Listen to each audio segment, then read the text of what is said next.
Hello दोस्तों, स्वागत है आपका एससी क्लासेस में। तो आज हम बात करेंगे कोशिका के बारे में।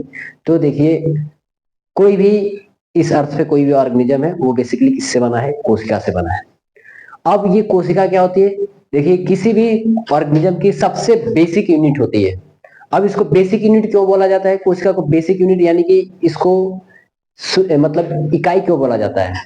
क्योंकि किसी भी ऑर्गेनिज्म के अंदर कोई भी जो फंक्शंस होती है, जैसे कि मान लीजिए रिस्पिरेशन की बात करें, चाहे डाइजेशन की बात करें, चाहे एक्सक्रीशन की बात करें, वो सारी चीजें किस लेवल पे होती है? सेल लेवल पे होती है। इसीलिए सेल्स को क्या बोला जाता है? बेसिक यूनिट बोला जाता है किसी भी ऑर्गेनिज्म का। तो ये जो कोशिका होती है, इसको हम क्या बोलते हैं? किसी भी ऑर्गेनिज्म का बेसिक यूनिट बोलते हैं, क्योंकि इसी कोशिका के द्वारा क्या होता है आपका,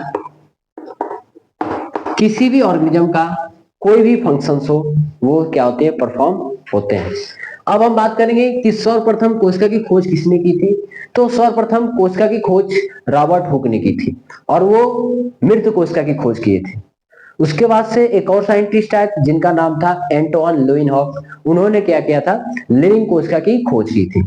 और वो अपने द्वारा बनाए, जो रॉबर्ट हुक थे, वो अपने द्वारा बनाए गए सूक्ष्मदर्शी के हेल्प से उन्होंने जब कोशिका को देखा, तो उन्हें छत्ते जैसी संरचना देखने को मिली। और वो छत्ते जैसी संरचना में उन्हें सेंटर में एक डार्क बिंदु दिखाई दिया, और वो डार्क बिंदु को बाद में उसने क्या नाम दे दिया? न्यूक्लियस, यानी कि केंद्रक। और उस केंद्रक की खोज आपका रॉबर्ट ब्राउन ने किया था।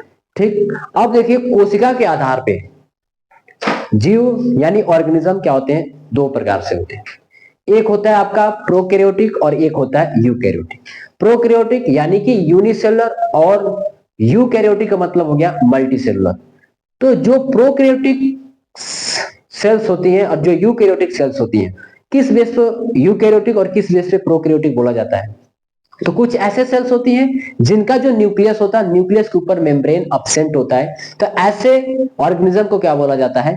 प्रोकैरियोटिक। और यूकैरियोटिक किसको बोला जाता है? जिसके सेल्स सॉरी जिसके न्यूक्लियस के ऊपर क्या होता है? न्यूक्लियर मेम्ब्रेन प्रेजेंट होता है, तो उसे बोला जाता है यूकैरियोटिक।